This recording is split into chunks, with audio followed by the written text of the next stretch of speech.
नमस्कार, मैं भूपेन साहू। आप देख रहे हैं प्रखर टीवी। प्रखर टीवी में आप देश दुनिया के साथ राज्य और धमतरी जिले के प्रमुख खबरों को हम आप तक पहुंचाते हैं। आइए जानते हैं कि इस वक्त की क्या खास खबर है। प्रदेश में युक्तियुक्तकरण के तहत कई स्कूलों को मर्ज किया गया है। स्कूल के मर्ज होते ही शिक्षक अतिदेश की श्रेणी में आ गए। धमतरी में ऐसे 407 शिक्षक हैं। इन सभी के लिए सेंट मेरी स्कूल में काउंसलिंग रखा गया। बुधवार सुबह से ही शिक्षकों की भीड़ आनी शुरू हो गई थी। सबसे पहले पंजीयन कराया गया। प्राथमिक, मिडिल, हायर स्कूल के हिसाब से कमरों में बैठक व्यवस्था की गई थी। नियमानुसार क्रमबद्ध तरीके से शिक्षकों को काउंसलिंग के लिए बुलाते गए।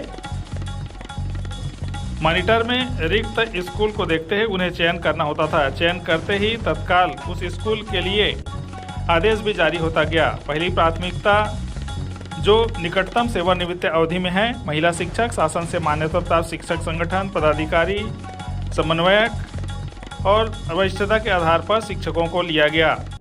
इस बीच शिक्षक संगठनों ने जमकर विरोध भी किया। उनका कहना है कि इसमें कई विसंगतियां हैं, जैसे अतिशय सूची में सुधार कर पुनः सूची जारी की जाए जैसे कई मामले हैं, और इसमें पारदर्शिता नहीं बरती जा रही है, ऐसा भी आरोप लगाया। इस बीच दोपहर को हंगामा भी हुआ।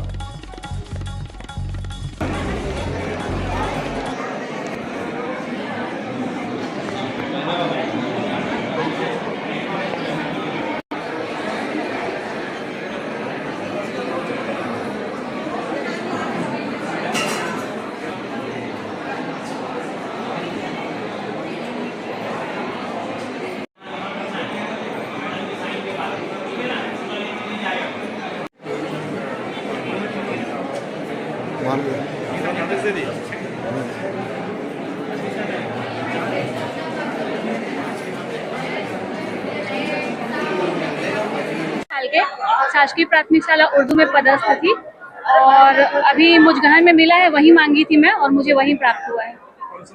हाँ, बिल्कुल पारदर्शिता से हो रही है। नहीं नहीं, जी जी, सब बढ़िया जी।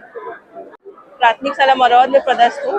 अभी फिलहाल मगल और धमतरी मगल और ब्लॉक में चिपली में मिला है। कितने नंबर में आया काउंसलिंग? 3 नंबर में नाम था मेरा। काउंसलिंग में किसी तरह की गड़बड़ी या ऐसा लग रहा है पारदर्शिता लग रहा है? पारदर्शिता संतुष्ट है आप?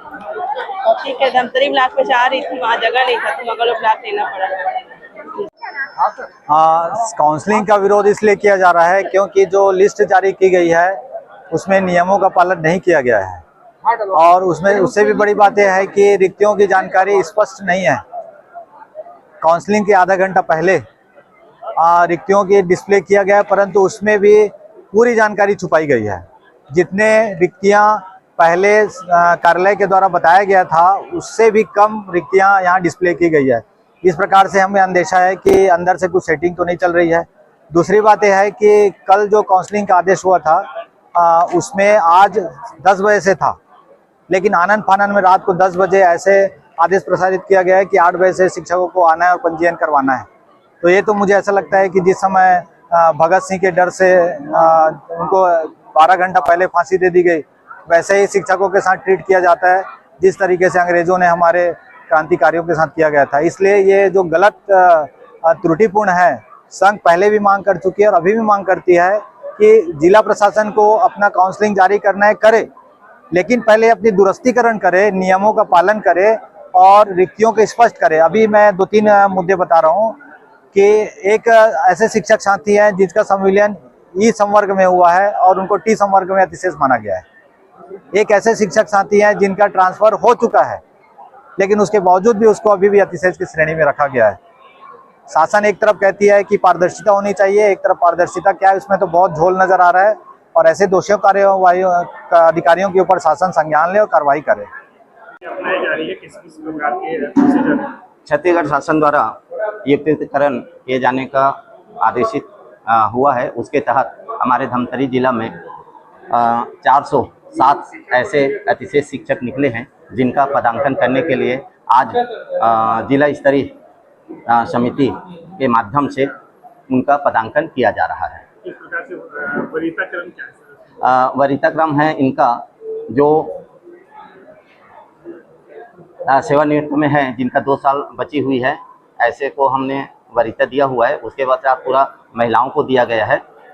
तीसरा क्रम में दिया गया है संगठन के पदाधिकारी जो है छत्तीसगढ़ शासन द्वारा मान्यता प्राप्त ऐसे संगठन के प्रतिनिधियों को ही दिया गया है। ठीक इसी तरह से जो संकुल समन्वयक है, संकुल समन्वयक को वरीयता में रखा गया है। तत्पश्चात सामान्य शिक्षकों को रखा गया है। सर, परीक्षा और दिव्यांगों को छोड़ा गया है। हाँ, दिव्यांग और परीक्षावधि में था उनको छोड़ा गया है। तो संघ के लोग बार बार आरोप लगाते हैं कि त्रुटिपूर्ण है, क्या किसको नहीं, त्रुटिपूर्ण एक्चुअल में क्या है कि जो अतिशेष निकालने का प्रावधान जो दिया गया है उसके तहत हम लोग निकालते हैं और उन लोगों को नहीं मालूम रहता है कि अतिशेष कैसी सूची में आया है।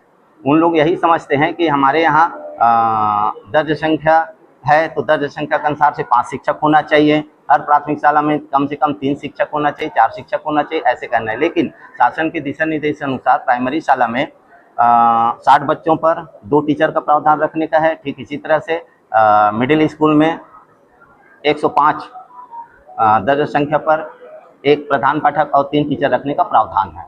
इसी तरह से 140 मिडिल स्कूल में दर्ज संख्या है तो वहाँ 1 प्रधान पाठक रहेगा और 4 शिक्षक का प्रावधान है।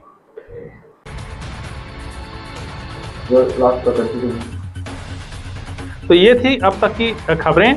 आगे की खबरों के लिए बने रहिए